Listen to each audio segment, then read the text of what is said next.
Bonjour, je suis Yolande Poirier from Oracle Technology Network et je suis ici donc à Devoxx France et je vais interviewer Tug Graal. Tug, bonjour. Bonjour. Alors dis-nous un petit peu, qu'est-ce que tu fais?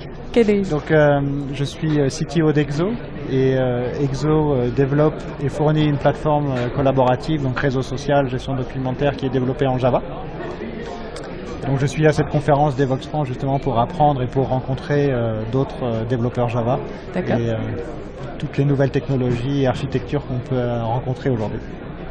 Alors dis-nous un petit peu donc le cloud. Quelles sont les difficultés que tu as rencontrées? Alors on est là pour simplifier le cloud en fait avec Exo. D'accord. C'est-à-dire qu'on a notre plateforme qui s'installait dans l'entreprise. On a fourni une version cloud qui est disponible directement aux utilisateurs.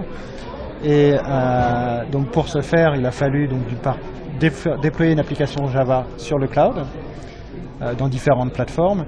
Et ce qu'on a eu besoin de faire, et c'est là où on apporte quelque chose de nouveau pour le développement, c'est qu'une fois que cette plateforme est utilisée, comment on peut l'étendre, comment on peut développer des nouvelles applications.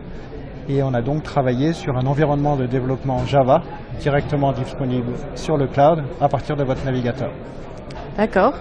Donc tu as développé un outil de développement. Voilà, c'est-à-dire que les développeurs aujourd'hui travaillent avec des outils comme NetBeans directement sur leur desktop.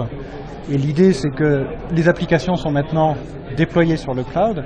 Pourquoi pas ne directement développer sur le cloud? Puisqu'en fait, nos sources sont aujourd'hui sur l'équivalent d'un GitHub. Elles sont déjà en ligne.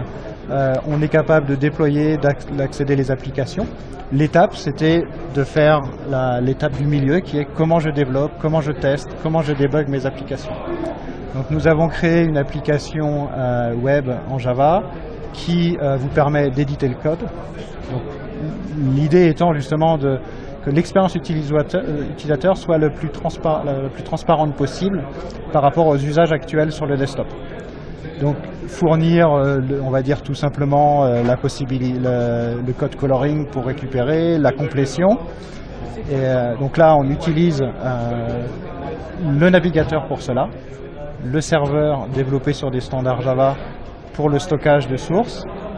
Et la partie qui est la plus intéressante et qui a été la partie la plus complexe, c'est comment fournir d'une part les mêmes performances en termes d'expérience utilisateur, mais également comment débugger et tester les applications. Parce que là, on est dans un environnement dans le nuage. Mm-hmm. Et c'est là où nous nous appuyons en fait sur les capacités, par exemple de remote debugging de la machine virtuelle Java, qui nous permet en fait de compiler, de pousser le source et de débugger directement sur le cloud à partir d'un navigateur des applications Java. D'accord. Donc, quelles sont peut-être quelques utilisations ou quelques choses que tu as rencontrées que tu voudrais être sûr que les gens sachent? En fait, c'est qu'aujourd'hui, il existe plusieurs plateformes de déploiement sur le cloud. On parle de CloudBees, de Heroku, Cloud Foundry, qui sont des exemples de plateformes disponibles. L'idée, c'est justement de pouvoir permettre à tous ces développeurs d'avoir une expérience Java nouvelle à partir du navigateur. Donc de garder le navigateur comme outil principal, non seulement pour administrer et utiliser les applications, mais également pour coder, débugger et déployer les applications. D'accord. Alors, comment s'appelle donc l'outil et comment les gens peuvent le trouver? Exo Cloud IDE. D'accord. Et il est disponible à cloud-ide.com. D'accord. Directement utilisable gratuitement par tous les développeurs qui veulent expérimenter Java sur le cloud. D'accord. Et merci d'être venu et de parler du cloud. Merci beaucoup. Merci.